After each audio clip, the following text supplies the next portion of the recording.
The year was 1978, but off the coast of Bombay, now Mumbai, a profound silence had fallen over the Arabian Sea. The world watched as a new year dawned, full of promise and hope. But off the coast, a silence born of tragedy, a quiet that swallowed the final frantic moments of 213 souls. Air India Flight 171, a majestic Boeing 747 named Emperor Ashoka, had vanished from the sky. It disappeared just moments after takeoff, plunging into the dark waters below. There were no survivors, no mayday call, and for a long time, no clear answers.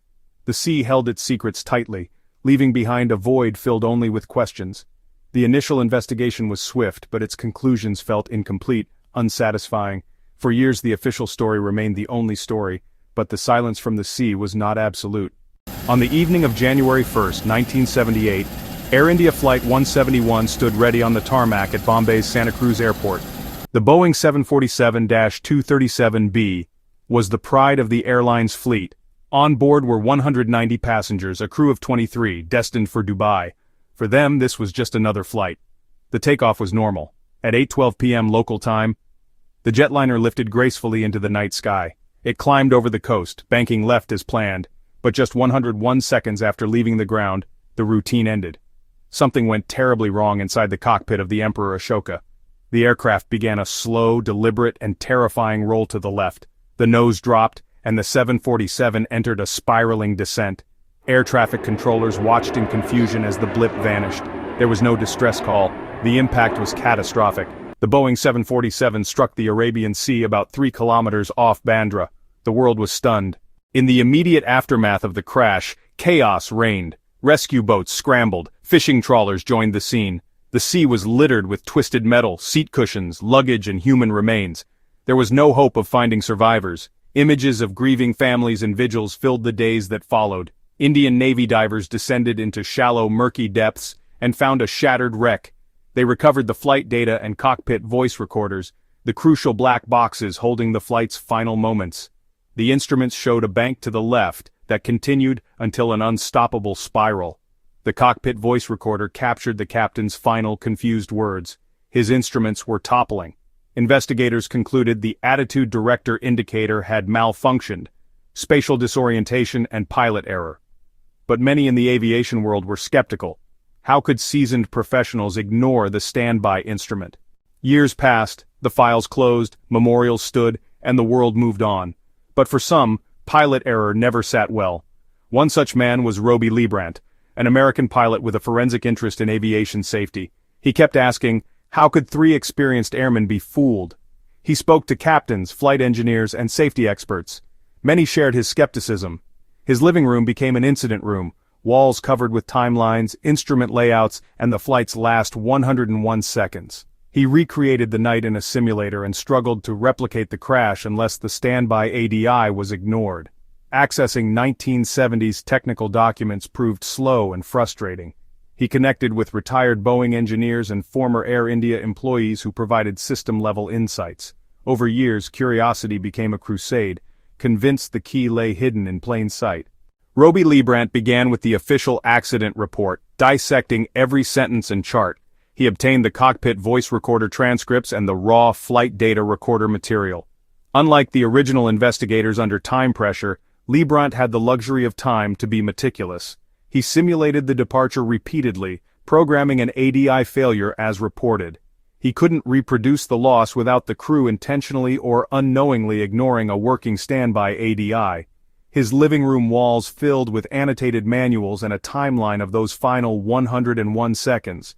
For every closed door, another opened. Retired engineers and former Air India staff shared knowledge about 747 systems. They revealed nuances of early 747 instrumentation that original investigators may have missed. Liebrandt began to listen to the transcript with fresh ears. What if some words were not what they seemed? He shifted his focus from blame to the information the crew were receiving. The key lay buried in the CVR transcript. Words heard, but not understood. Original investigators assumed only the captain's ADI failed. The transcript was read through that lens. Liebrandt thought the phrase could mean 2 separate things, not agreement, but confirmation of something worse.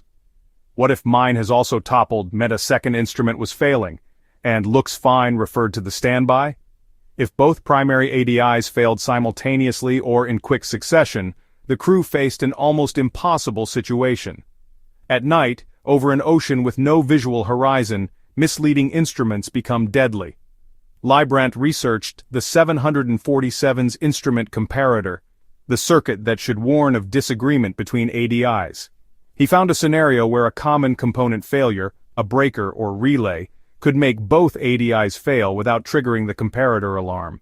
The crew would be left literally and figuratively in the dark, with no alarm to tell them the instruments were lying.